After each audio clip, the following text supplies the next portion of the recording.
A, B, C. Easiest 1, 2, 3. But y'all can't spell with me or sing these words cause y'all don't read. Education, as Nelson Mandela said, is one of the most powerful weapons which you can use to change the world. Let's discuss the history of education in the U.S. The AmericanBoard.org states that the first schools in the 13 colonies opened in the 17th century. Boston Latin School was the first public school opened in the United States in 1635. To this day, it remains the nation's oldest public school. Early public school in the United States did not focus on academics like math or reading. Instead, they were taught the virtues of, family and religion and community, all the important stuff. According to race4.com, girls were usually taught how to read, but not how to write in early America. They taught us how to read, but they didn't teach us how to write.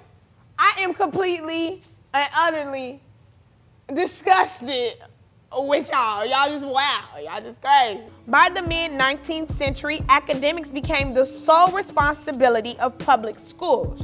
In the South, public schools were not common until the 1600s and early 1700s.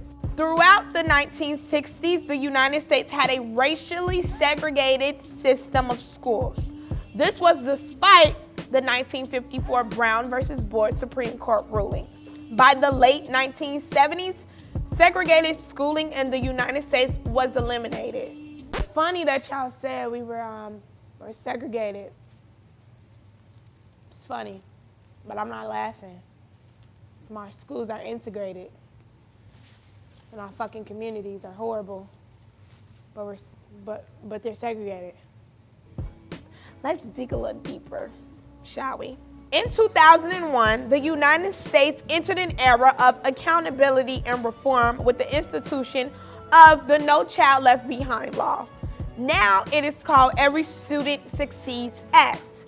Back when only public and private schools were the only option for parents, now we have public, private, charter, and religion-based schools, just to name a few. In 2012, Black students had only a 69% graduation rate. Hispanic students, 73, while Asian students had an 88, and Caucasian had a whopping 86%. Teacher quality is one of the most significant factors related to student achievement. In the U.S., 14% of new teachers resign at the end of their first year. 33% leave within the first 3 years, and almost 50% leave by the end of their 5th year. 50%? Only 1 in 4 students graduate college ready with 4 core subjects in English, reading, math, and science.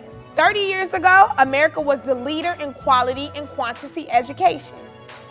Today, our nation is ranked 36. 36?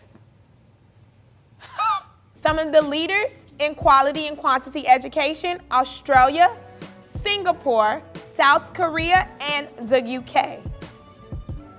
Guess we gotta step our cookies up before they crumble. Ooh. I said spotlight! Spotlight! The country's first African-American female principal, Fannie Jackson Coppin, served for 37 years and instituted many improvements in education in Philadelphia and many other places. Thank you, Fannie.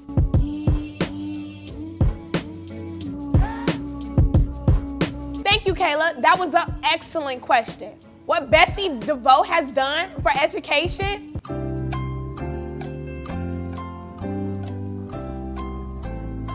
But what we can do as citizens to help create quality and better education is to start giving back to more arts and community engagement courses and programs in the United States and all over the country.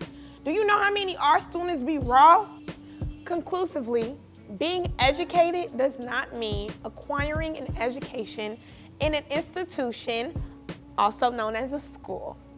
You can educate yourself from at home by reading and researching as many topics as you can possibly do. Education just means acquiring new knowledge. So Being uneducated means not acquiring new knowledge. I wonder how many people are truly uneducated.